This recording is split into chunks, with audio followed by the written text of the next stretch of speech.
no matter what you face.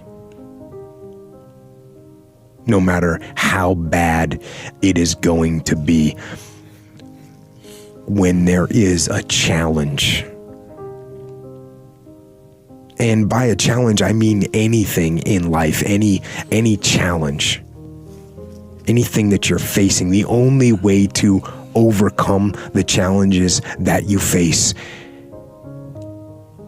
is to start walking. Take that step every day, no matter what you are facing. Get up and start walking. I have the ability to see the end before the beginning even begins. And what that means is I know that to get to the very end, I can see it right now. So before I went to Buds and I was losing all this weight and shit, I saw myself walking across the stage at 191 pounds. That's what I had to get to get into the door. I saw myself 6 months, a year later, whatever it's going to take me to do it. I saw myself walking across that stage, getting that certificate of graduation from Buds. And I was able to be there at 300 pounds. And that feeling that I was nowhere near that feeling, I was able to put myself there 1,000,000 times every day. And that feeling of like, my God, that is going to feel amazing. That's what made me suffer. That's what allowed the pain to be real and say, this is worth it. I want to feel for this next 18 months. It took me 18 months to finally become a Navy SEAL, to finally, just get through Buds. 18 months, it's 6 months. It took me 18. That's what woke me up every morning was, I'm gonna put myself through this much pain and suffering for a few seconds. That's all it is. A few seconds of joy. And it's so worth it, man. That's what people don't get. So I'm able to put myself at the finish line, even though I have no finish line, but at the finish line of an event before I even start to say, how are you gonna feel at the end of this? Visualizing is my biggest tool of life. That's why I've been able to put myself in cold water, put myself in a 100-mile race millions of times before I've done it. And I'm able to go through the race and see how I'm gonna feel at mile 50. Almost to the exact feeling. Right, so when it comes up, it's no surprise. It's no surprise. I've already done this 1,000,000 times. I recommended the last time I was here, the little book, Richest Man in Babylon, and I said, I've lectured now to over 3 million people. Guess how many have actually gone and got this little book? Answer, very few. My best guess is 10%. Such an easy thing to do. This little book, number one, is easy to find. Number two, it's easy to buy. The most you can pay for it, $6, $7, $8. You can borrow that from your kids. But if it's easy to find and easy to buy, and if it's easy to read, why wouldn't everybody go get it? We don't know. I don't know. Nobody knows. Here's how profound it is. Some do and some don't. Now here's the numbers. About 10% do. We don't know the mystery of that. And I'm telling you, 10 years from now, those numbers will still be the same. The numbers don't change. Only the faces change. I used to belong to the 90% who couldn't be bothered even if it was easy. How many people have a library card? Answer, 3%. 97% couldn't be bothered. Guy specializes in happy hour, but he doesn't have a card. And now readily and quickly blames the government and blames his company and blames the pay scale. Here's my advice to you today. Walk away from the 97%. Don't talk like they talk. Don't go where they go. Don't act like they act. Don't specialize in what they specialize in. Throw away the blame lists they cling to. You got to be consciously conscious today, because your environment can hypnotize, mesmerize, and paralyze you. The other thing is, take full responsibility for your life. Oscar Wilde once said, responsibility is what we expect from somebody else. This is very true. Most people dread accepting responsibility. That's just a fact of life, and we can see it in operation every day. We can see ourselves getting hot under the collar when the dentist keeps us waiting, and we're sitting there reading old magazines when our appointment was 30 minutes ago. And we don't stop to think that we forgot to mail in this month's mortgage payment. We can see ourselves growing angrier and angrier because a business contact is supposed to call at noon, and here it is almost 2 o'clock, and the phone still refuses to ring. But we don't stop to think about the calls we ourselves have forgotten to return while we've been so busy fuming. We can see ourselves writing an angry letter to the airline because a flight was delayed, but we don't write an angry letter to ourselves when we're late for something, even though that might not be a bad idea at all.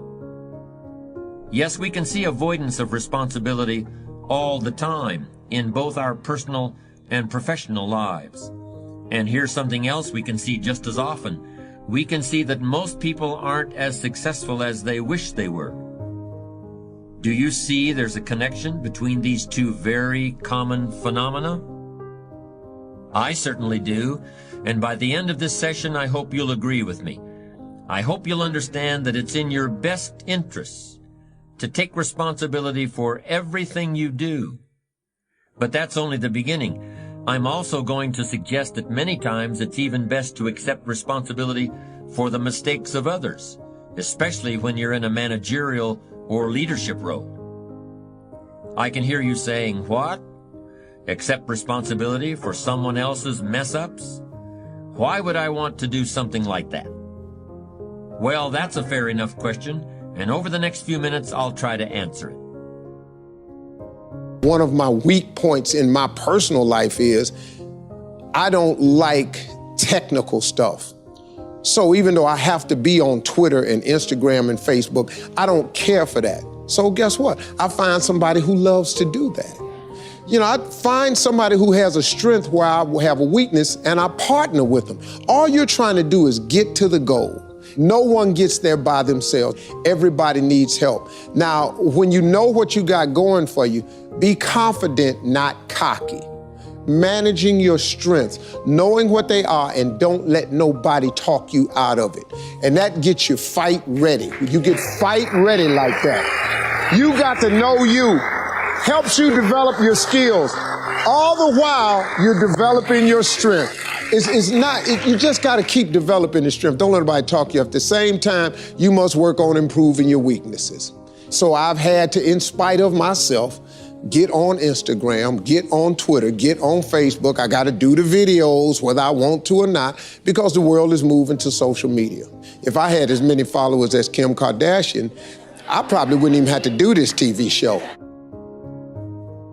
During the years when professional basketball was just beginning to become really popular, Bill Russell, who played center for the Boston Celtics, was one of the greatest players in the pro league. He was especially known for his rebounding and his defensive skills. But like a lot of very tall centers, Russell was never much of a free throw shooter. His free throw percentage was quite a bit below average, in fact. But this low percentage didn't really give a clear picture of Russell's ability as an athlete. And in one game, he gave a very convincing demonstration of this. It was the final game of a championship series between Boston and the Los Angeles Lakers. With about 12 seconds left to play, the Lakers were behind by 1 point, and Boston had the ball. It was obvious that the Lakers would have to foul one of Boston's players in order to get the ball back. And they chose to foul Bill Russell. This was a perfectly logical choice, since statistically, Russell was the worst free throw shooter on the court at that moment. If he missed the shot, the Lakers would probably get the ball back, and they'd still have enough time to try to win the game. But if Russell made his first free throw, the Lakers' chances would be seriously diminished, and if he made both shots, the game would essentially be over. Bill Russell had a very peculiar style of shooting free throws. Today, no self-respecting basketball player anywhere in America would attempt it. Aside from the question of whether it's an effective way to shoot a basket, it just looked too ridiculous. Whenever he had to shoot a free throw, the 6'11" Russell would start off holding the ball in both hands about waist high. Then he'd squat down, and as he straightened up, he'd let go of the ball. It looked like he was trying to throw a bucket of dirt over a wall. But regardless of how he looked, as soon as Bill Russell was fouled, he knew the Celtics were going to win the game. He was absolutely certain of it. Because in a situation like this, statistics and percentages mean nothing. There was a much more important factor at work, something that no one has found a way to express in numbers and decimal points. Simply put, Bill Russell was a player who wanted to take responsibility for the success or failure of his team. He wanted the weight on his shoulders in a situation like this. No possibility for excuses, no possibility of blaming anyone else if the game was lost, no second guessing. Bill Russell wanted the ball in his own hands and nobody else's. And like magic, even if he'd missed every free throw he'd ever shot in his life before this, he knew he was going to make this one. And that is exactly what happened. That is what virtually always happens when a man or woman accepts responsibility eagerly and with confidence.